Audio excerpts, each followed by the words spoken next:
The neighbors laughed the moment he started stacking stone in the snow. A retired veteran in a red and black flannel jacket, living quietly on the edge of a frozen Midwestern town, decided to build something they called a meat tower. They said it was pointless, old-fashioned, a waste of time. But when winter tightened its grip, when food spoiled and cupboards emptied, his loyal German shepherd refused to leave the stone tower, pacing and watching as thin blue smoke rose into the icy air. And slowly, the laughter stopped. Because while everyone else ran out of meat before spring, his bacon was still hanging perfect, preserved, untouched by time. What this veteran built would carry him through the coldest winter, feed his neighbors, and turn mockery into respect. Before we begin, tell us where you're watching from. Drop your city, state, or country in the comments. These stories travel farther than the winter wind, and it's always incredible to see how far they reach. Winter arrived early in Duluth, Minnesota, and the wind coming off Lake Superior cut through the streets like a blade that had learned patience. Walter Hayes felt it the moment he stepped outside, the cold pressing through layers of wool and denim, finding old injuries the way memory finds regret. He was 73 years old, tall once but now slightly stooped, his shoulders still broad beneath a thick red and black buffalo-plaid flannel jacket that had faded unevenly at the elbows and cuffs. His face was long and angular, carved with deep lines that ran from his nose to the corners of his mouth, lines earned not from smiling, but from years of squinting into sun, snow, and uncertainty. A gray beard covered his jaw, trimmed short out of habit, though the habit no longer served anyone but himself. His eyes were pale blue, sharp when they needed to be, tired when they didn't, and they carried the particular stillness of a man who had learned long ago that reacting too quickly only made things worse. He lived alone in a small log house on the edge of town, not because he disliked people, but because noise had become something he tolerated rather than sought. The house smelled of pine, smoke, and old leather, and it creaked at night the way aging bodies do, not from weakness, but from memory.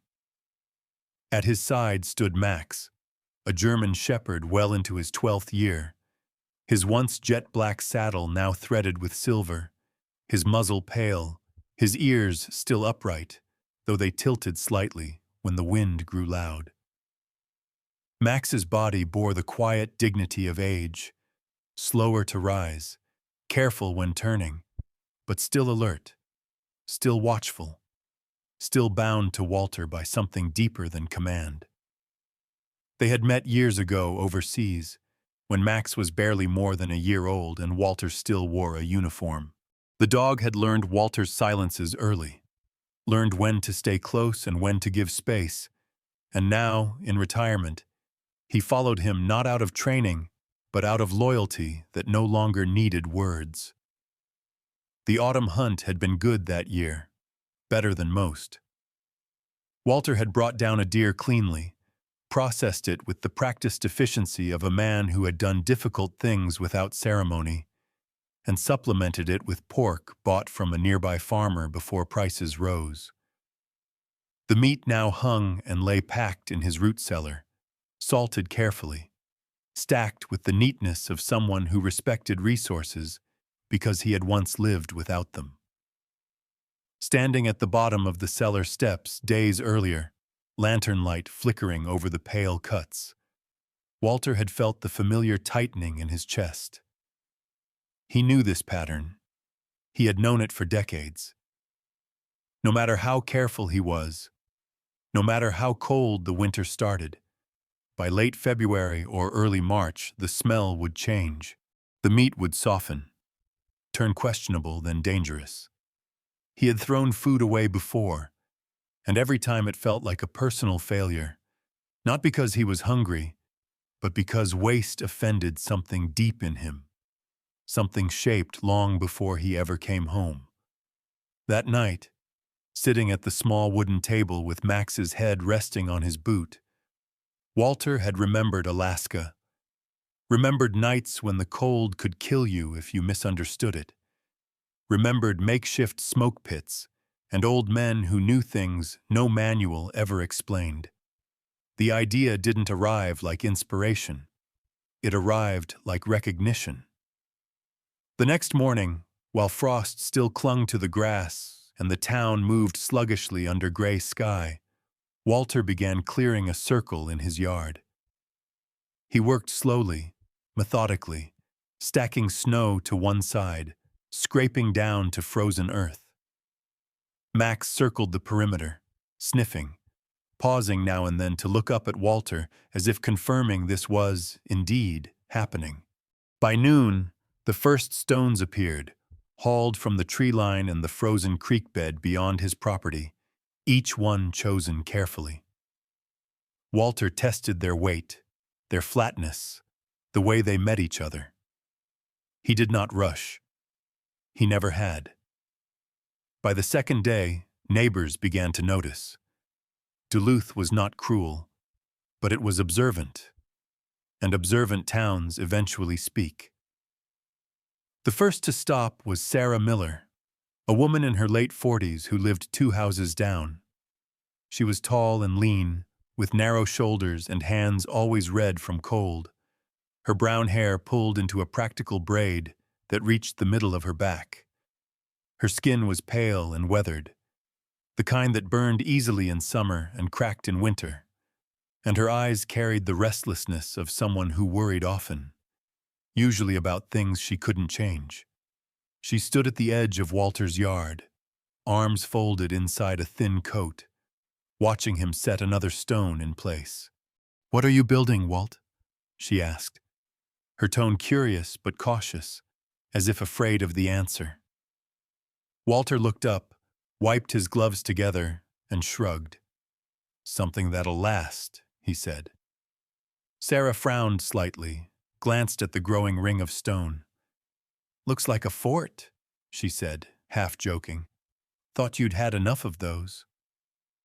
The comment landed softly, but it landed. Walter met her eyes for a moment, then looked back to his work. "This one's not for fighting," he said. She didn't press further. Others were less gentle. A pickup slowed as it passed, the driver calling out, "Building a castle now, old man?" Laughter followed. Another voice added, "Cold finally froze his brain." Walter didn't respond. He never did. He set stone after stone, feeling the cold bite through his gloves, feeling the quiet satisfaction of weight meeting weight. Inside him, something steadied. The laughter slid past him the way bullets once had when he'd learned not to flinch. At night, he sat by the stove. Max curled close and listened to the wind howl off the lake. He thought about the coming months, about empty shelves in other houses, about the thin line between enough and not enough. He didn't feel anger toward the neighbors. He felt distance, the kind earned through time. By the end of the week, the stone circle stood knee-high, solid, unapologetic, and Walter knew he would finish it. He had already decided. Winter could laugh all it wanted. He had learned long ago that survival rarely announced itself politely. The stone circle rose slowly over the next days, widening and then narrowing as Walter Hayes worked with the same patience he once reserved for long marches and silent watches. The laughter from the road did not stop, but it softened into background noise, no more intrusive than the wind scraping along the side of the house. Each morning, Walter pulled on the same red and black buffalo plaid flannel jacket, stiff now with cold, and stepped outside before the sun fully rose, when Duluth still felt half abandoned and the lake's breath drifted low across the yards. Max followed every step, his gait measured, his nails clicking softly against frozen ground, positioning himself just close enough to intervene if Walter slipped, just far enough not to be in the way. The dog's coat had thickened for winter, sable dark along his back and pale at the chest, and though his hips no longer moved with the ease of youth, his eyes tracked every sound, every movement, with unwavering focus. Watching him, Walter was reminded of younger soldiers he once trusted with his life, steady, quiet, dependable, the kind who didn't ask why something needed to be done, only how soon it should start. As the structure grew, so did the memories. They came uninvited, stirred loose by the rhythm of work and the smell of damp stone. Alaska returned to him in fragments, the way cold stripped away arrogance, the way men learned quickly that comfort was not a right but a temporary condition. He remembered being younger then, his beard dark, his hands unscarred, his temper sharper. He had been stationed near remote outposts where supply lines were unreliable, and mistakes carried consequences measured in frostbite and hunger. Older men had taught him how to build small smoke pits from whatever was available, how to keep a fire low enough to make smoke without heat, how to read the color of it against the snow. Applewood when you could get it, alder when you couldn't, and whatever else would smolder instead of burn. Those lessons had saved lives.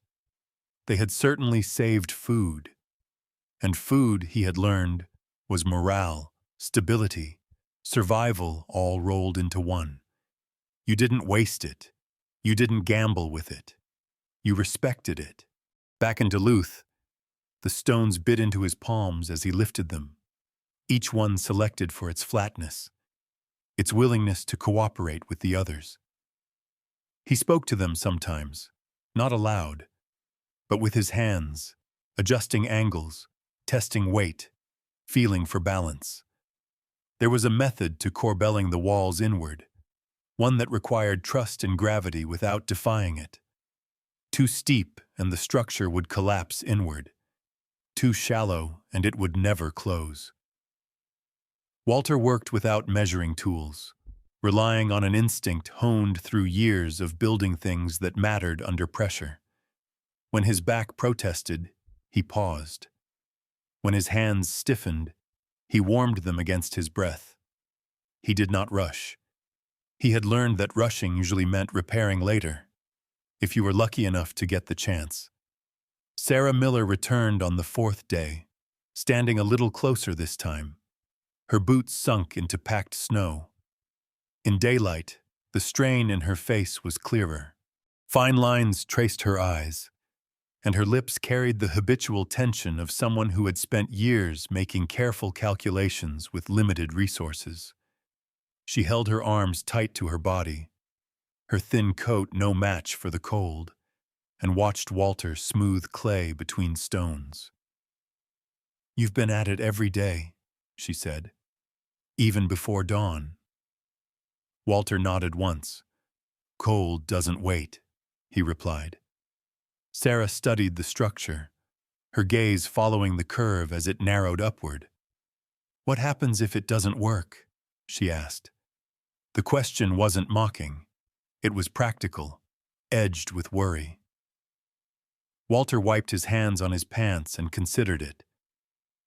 "Then I'll know," he said. "And knowing is still better than guessing." She exhaled, a sound that might have been a laugh in another season.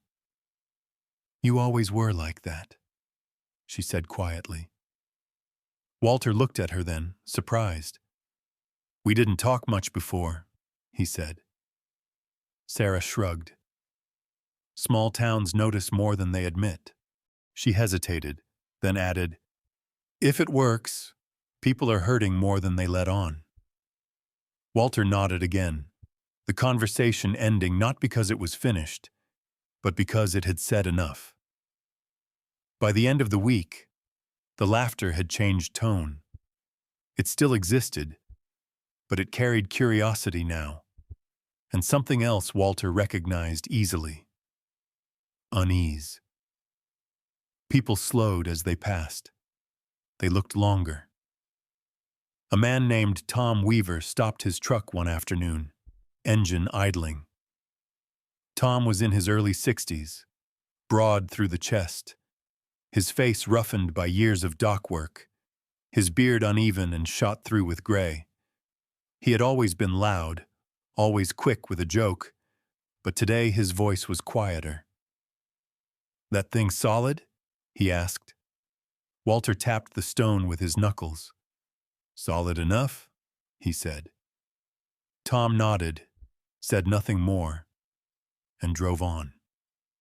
Max watched the truck disappear, then returned his attention to Walter, as if silently approving of this small shift in the world. That night, Walter dreamed of smoke. Not the choking kind, but the thin blue strands that curled and lingered, carrying warmth without flame. He woke before dawn, heart steady, the decision inside him firm. He would finish the tower before the deep cold set in. He would hang the meat. He would tend the fire the way he once tended men under his command, patiently, constantly, without complaint. The memories did not haunt him. They guided him. By morning, as the lake wind rose again, and Max stretched himself awake beside the door, Walter stepped outside, set his hands on the cold stone, and continued. By early November, the first real blizzard rolled in from Lake Superior, and the stone tower stood finished just in time, its rounded walls dusted with snow like an old monument no one remembered building. The oak door Walter had cut and fitted himself sat thick and solid in its frame, dark with linseed oil and reinforced by iron hinges scavenged from a dismantled shed years earlier. Above it, a narrow chimney pipe rose from the domed crown, already rimmed with frost, waiting to breathe.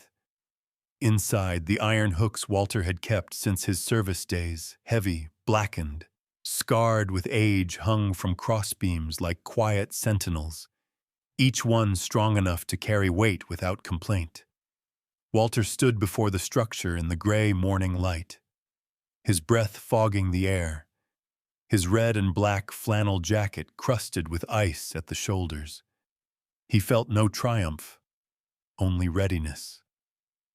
Max sat close to his leg, thick winter coat fluffed against the cold, amber-brown eyes fixed on the door as if it were alive and might speak back.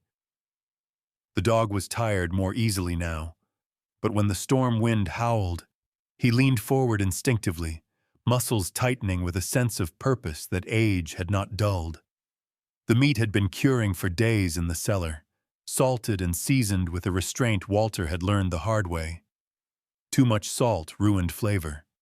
Too little invited rot. He worked by touch and smell rather than measurement, rubbing each cut carefully, turning them at the right intervals, trusting instincts that had once kept men alive under worse conditions than this.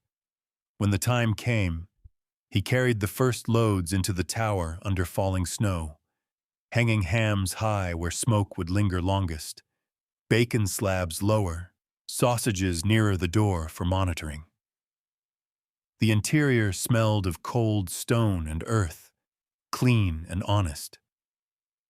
Walter built the fire at the base with deliberate care, laying a small bed of coals rather than flames, feeding it chunks of applewood and hickory until thin blue smoke curled upward, slow and steady. This was the balance point, the place where failure and success separated by inches and minutes. Too hot, and the meat would cook instead of cure. Too cool, and the smoke would sour. Walter adjusted the vent with gloved fingers, opening it a fraction, then closing it again, watching the smoke's color against the white world outside. Max lay near the door, head resting on his paws, ears twitching with every shift in wind, as if he too understood that vigilance mattered now more than ever. Day bled into night and back again. Walter slept in short stretches on a chair by the stove, waking often, listening for changes, feeling the pull of responsibility, the way he once felt it in command tents and foxholes. Outside, the blizzard intensified, snow piling against the tower's base, wind clawing at the chimney. At one point near midnight, the smoke thinned dangerously, and Walter pulled on his boots and coat without hesitation, stepping into the storm to clear ice from the pipe. Snow lashed his face, finding gaps in his scarf, burning his cheeks raw. His hands shook not from fear, but from cold and fatigue, and for a moment he felt the old anger rise, the one that came when weather or fate demanded more than seemed reasonable. He breathed through it, steadying himself, reminded that anger wasted energy. He cleared the obstruction, adjusted the fire, and returned inside, Max following close, pressing his flank against Walter's leg as if offering warmth without asking permission. By the second day, word had spread that smoke was rising steadily from the stone tower despite the storm. People noticed. Tom Weaver drove by again, slower this time, window cracked, watching with narrowed eyes. He didn't laugh. Sarah Miller came by in the afternoon, her braid tucked into her coat, her face pale from cold and worry. She stood under the edge of the porch roof, studying the smoke plume as it rose straight and thin against the gray sky. "You're really doing it," she said, not accusing, not praising, simply acknowledging. Walter nodded. "Doing doesn't count yet," he replied. "Results do." Sarah hugged herself tighter, glancing toward her own house where lights flickered weakly. "Power's been going out all morning," she said. "Freezer's already acting strange." The words hung between them. Walter didn't answer immediately. He looked back at the tower, at the smoke curling patiently upward. "Cold teaches fast," he said finally. Sarah swallowed and nodded, the conversation ending without resolution, but with understanding that hadn't existed before. Inside the tower, the meat darkened gradually, surfaces drying, fat rendering slowly, releasing aromas that cut through the smoke and settled deep in Walter's senses. He learned the tower's moods quickly. He could tell by scent alone when the fire needed feeding, when airflow needed adjustment. He rotated the cuts daily, moving hams from one hook to another, ensuring even exposure, his hands careful, reverent. Once, late on the second night, he caught the sharp edge of overheated smoke and corrected it immediately, opening the vent wider, cooling the coals with snow carried in a tin pail. The correction worked. The meat recovered. Walter exhaled slowly, the kind of breath that releases tension only after danger has passed. He thought of mistakes he'd made long ago, of lessons paid for in harder currency, and felt gratitude for the chance to apply what he'd learned where the stakes, though real, did not involve lives. By the fourth day, exhaustion settled into his bones, heavy but familiar. He moved more slowly, spoke even less. His world narrowed to smoke, fire, and the steady presence of Max, who refused to leave the doorway even when offered rest by the stove. The dog's loyalty was not dramatic. It was constant. Walter respected that. On the fifth morning, as the storm finally broke and a thin band of pale sunlight cut across the snow, Walter opened the oak door and stood still, letting his eyes adjust. Inside, the meat hung transformed. The hams were deep reddish-brown, surfaces glossy and firm. The bacon had tightened, fat glowing amber. Sausages gleamed dark and rich. The smell was dense and savory, layered, promising sustenance rather than decay. Walter reached up and cut down one sausage, carrying it inside where he sliced it carefully on the counter. He tasted it without ceremony. Flavor bloomed slowly, smoke balanced, salt restrained. He closed his eyes briefly, not in pleasure alone, but in relief. It had worked. He leaned back against the counter, Max sitting at his feet, tail thumping once, satisfied. Outside, smoke continued to rise, steady and quiet, a signal no one had asked for, but many would soon recognize. The old soldier had not finished his fight. He had simply chosen his ground. January arrived without apology, followed closely by February, and together they pressed down on Duluth with a cold that felt personal, the kind that slipped past insulation and pride alike. The wind off Lake Superior no longer howled, it hissed, a steady sound that seemed to last for weeks without pause. Power lines sagged under ice, then snapped. One neighborhood lost electricity for 3 days, another for 10. Generators sputtered and failed. Freezers thawed just enough to betray the food people had trusted them with, and the smell of loss began to creep quietly from basements and root cellars. Walter Hayes noticed it first on his morning walks with Max, the faint, sour note that clung to the air near certain houses, sharp enough to make Max's ears flatten as they passed. The Walter did not comment. He had learned that hunger often arrived wearing the mask of embarrassment. Inside Walter's cellar, the contrast was almost unsettling. The smoked meat hung and rested as it had weeks earlier, surfaces dark and firm, fat, translucent, and amber-colored where light reached it. The aroma was clean and deep, smoke layered over salt and thyme, unchanged by the months pressing outside. Walter checked it regularly, not out of doubt, but out of respect. He turned cuts, wiped condensation from hooks, kept careful notes in a small spiral notebook he had once carried overseas. The habit calmed him. It reminded him that attention, not luck, sustained good outcomes. Max followed him down the steps every time, moving slowly but insistently, settling near the wall while Walter worked, tail giving the occasional thump when Walter spoke aloud to himself. The dog had lost some muscle over the years, his hips stiff on cold mornings, but his presence still filled space, a steady warmth against stone and worry. The first knock came in late January. Walter heard it through the wind, 3 hesitant raps that carried more uncertainty than urgency.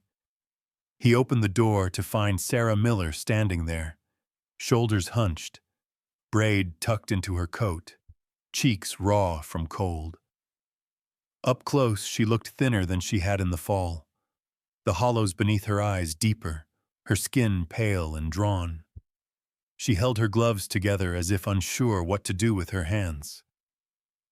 "My freezer quit last night," she said without preamble, voice flat, embarrassed. "I tried to save what I could, but..." She trailed off, the rest unnecessary. Walter stepped aside without comment, letting her into the warmth.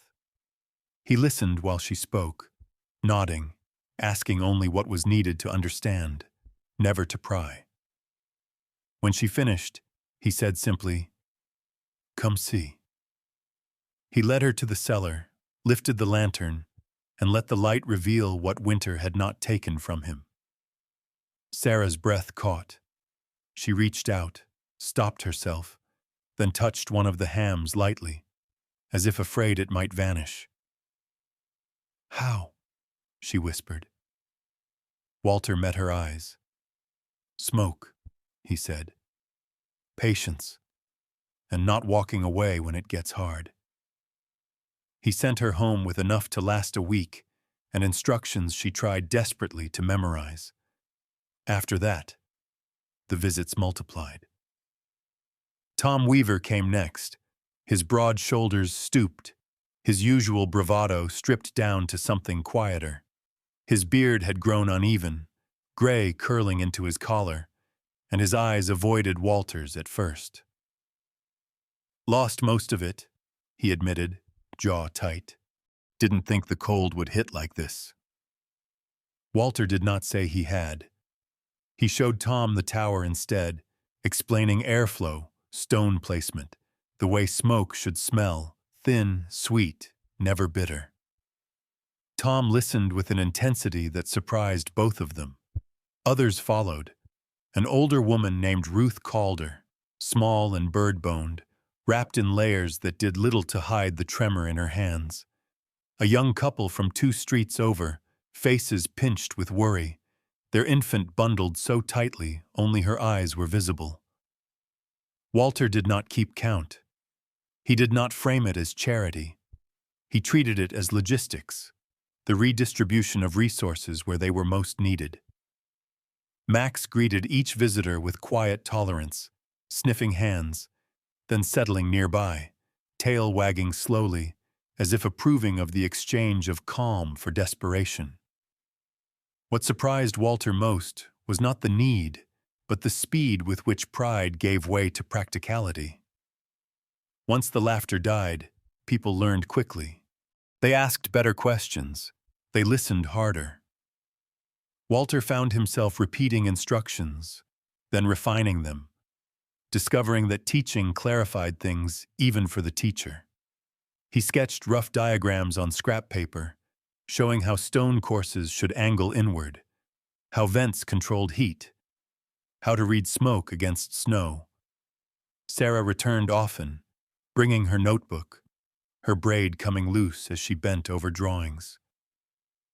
"I'm not good with my hands," she said once, frustration sharp in her voice. Walter looked at her steady gaze, her stubborn posture. "You don't need good hands," he replied. "You need steady ones." She smiled then, brief but genuine, and wrote that down. February deepened. Another storm cut power again, longer this time. Pipes froze. Tempers shortened. The smell of spoiled food became more common, and with it, a quiet panic that spread faster than any blizzard. Walter's routine grew heavier. He shared what he could, careful not to give more than he could afford to lose, mindful that spring was still far off. Some nights he sat alone by the stove, Max asleep at his feet, wondering if he had miscalculated. He ran the numbers again, adjusted portions, trusted the math and the meat. Doubt visited him, but it did not stay. He had learned to treat doubt like weather, acknowledge it, prepare for it, but never surrender to it. One afternoon near the end of the month, Walter stood in his yard with Tom Weaver and a man he didn't recognize, watching smoke drift from the tower. The stranger introduced himself as Daniel Price, mid-40s, tall and narrow, with a sharp nose and a nervous habit of rubbing his hands together. He had moved to Duluth recently, worked remotely, hadn't expected winter to be this unforgiving. "I thought technology had solved this," Daniel said, half laughing, half ashamed. Walter glanced at the tower, then back at the man. "Technology helps," he said, "but only if it shows up." Daniel nodded slowly, eyes following the smoke. "Mind if I learn?" he asked. Walter shook his head. "Mind if you don't?" he replied. "Everyone should." By late February, the tone of the neighborhood had shifted entirely. People no longer whispered. They compared notes, shared wood sources, coordinated repairs. Small stone structures began appearing in yards, clumsy at first, then better with practice. Walter helped when he could, directing more than lifting, his body reminding him of its limits. Max supervised each build site he visited, lying down nearby, head on paws, eyes alert. The dog's presence seemed to reassure people. He was proof that endurance could wear a gentle face. Winter still had its grip, but it was loosening. Walter knew that. He felt it in the light, in the way the cold receded by minutes each day. He stood one evening in the doorway of the tower, watching the smoke rise against a sky just beginning to soften. He had not set out to change anything beyond his own circumstances. Yet here it was, a quiet shift, born not of defiance but of attention. Max pressed against his leg, warm and solid. Walter rested a hand on the dog's head and exhaled. Winter had taken much from many, but it had not taken everything. Not this time. April arrived quietly, the way real change often does, without ceremony or announcement, melting the snow not in dramatic floods, but in patient, steady retreats that revealed the tired ground beneath. In Duluth, yards reappeared in uneven patches of brown and gray, and the lake wind softened just enough to remind people that winter had an ending after all. Many houses, however, reached that ending empty. Cupboards stood bare. Root cellars smelled of nothing at all. Families that had stretched beans and cornmeal through March now faced April with little left to stretch. Walter Hayes noticed these things not because anyone told him, but because absence had a sound to it, and he had learned to hear it. He still had meat. The smoked hams hung where they always had, firm and dark, their surfaces dry and intact. The bacon slabs rested wrapped in cloth, fat still clear, still rich. Sausages remained looped on hooks like promises kept. Walter did not feel pride when he saw them. He felt responsibility. Responsibility had been the longest companion of his life, longer even than Max, who now moved more slowly but still followed Walter down into the cellar every morning, nails clicking softly, body warm against the cold stone walls. Max was nearly 13 now, his back legs stiff when he rose. His once black fur faded to gray along his spine and muzzle, but his eyes remained calm and attentive, holding that familiar steadiness that had once made younger men trust him without question. Walter checked the stores carefully, calculating what could be spared and what must be kept.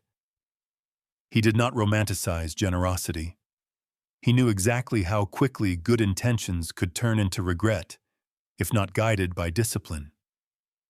He shared in measured ways, a ham here, a length of sausage there, always with an eye on the weeks ahead. People came without knocking now, standing quietly at the edge of his yard, waiting until he noticed them. Sarah Miller was among the first again. She looked different this time, not thinner, but lighter, as if some internal weight had shifted. Her tall, lean frame still carried the signs of hard months, her skin pale from winter, her brown hair still braided but looser now, strands slipping free as she moved. She had learned quickly. The small stone structure behind her house stood half-finished, uneven but standing, smoke blackened at the opening. "It held," she said simply, when Walter glanced toward it. He nodded. That was enough. Others followed her lead. Tom Weaver's yard sprouted a squat stone dome near his shed, rough but functional. Ruth Calder's was smaller, reinforced with scrap metal and clay, but it smoked all the same. Daniel Price's attempt was more precise, almost too precise, his modern instincts showing in the neatness of it, though Walter had cautioned him more than once not to trust diagrams over senses. No one laughed now. The laughter had been replaced by concentration, by the quiet urgency of people who had learned something the hard way and did not wish to repeat the lesson. Walter helped where his body allowed, guiding hands more than lifting stone, correcting angles with a tap of his cane or a nod of his head. He found that teaching no longer exhausted him the way it once had. It grounded him. Each structure that rose meant one less knock at his door next winter, one less family learning hunger the sharp way. Some evenings, after the work was done, neighbors lingered. They talked about small things at first weather, repairs, plans for gardens, then about larger ones, about fear, about how close they had come to losing more than food.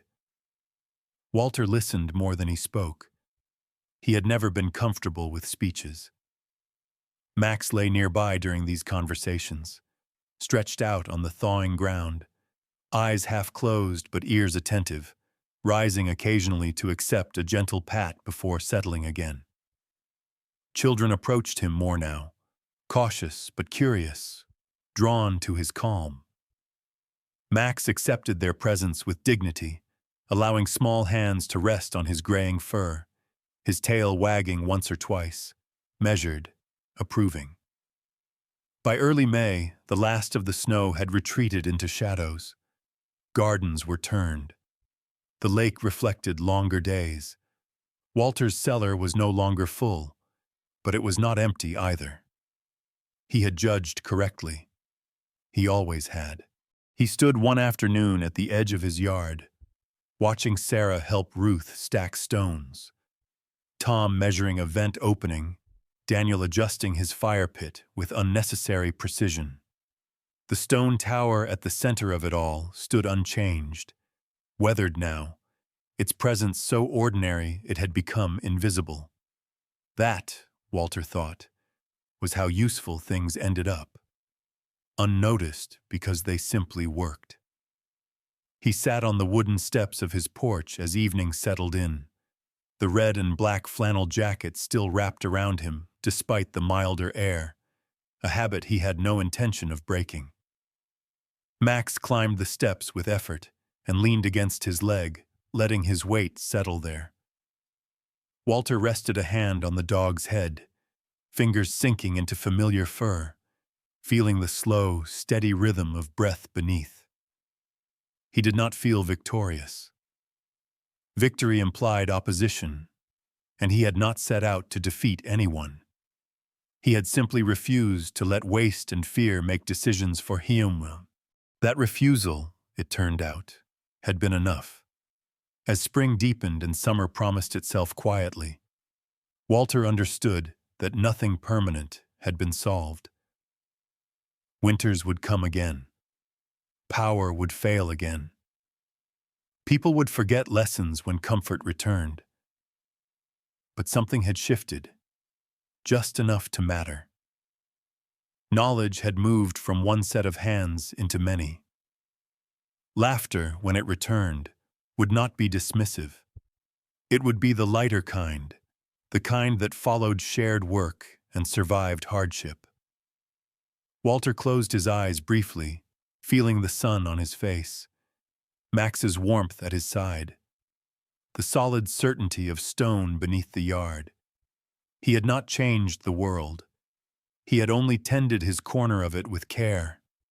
And as always in his long life, when spring finally came, no one was laughing anymore. In the end, this story was never really about stone, smoke, or meat.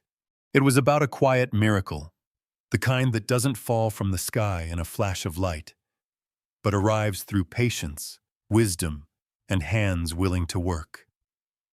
Sometimes God does not change the storm. Sometimes He teaches one person how to stand in it. And through that person, many others are carried through as well. In our everyday lives, we face winters too, seasons of fear, loss, and uncertainty, where resources feel thin and hope feels fragile.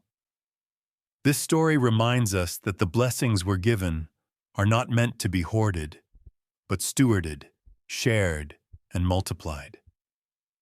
What you prepare in faith today may become the miracle someone else needs tomorrow. If this story touched your heart, take a moment to share it with someone who may need encouragement. Leave a comment below and tell us where you're watching from, or what lessons spoke to you most. And if you believe in stories that restore faith, kindness, and quiet strength, Consider subscribing to the channel so we can continue sharing them together. May God bless you and your family, protect you through every season, and grant you wisdom to see the miracles already placed in your hands. May His peace guard your heart, and may you never lack what you truly need. Amen.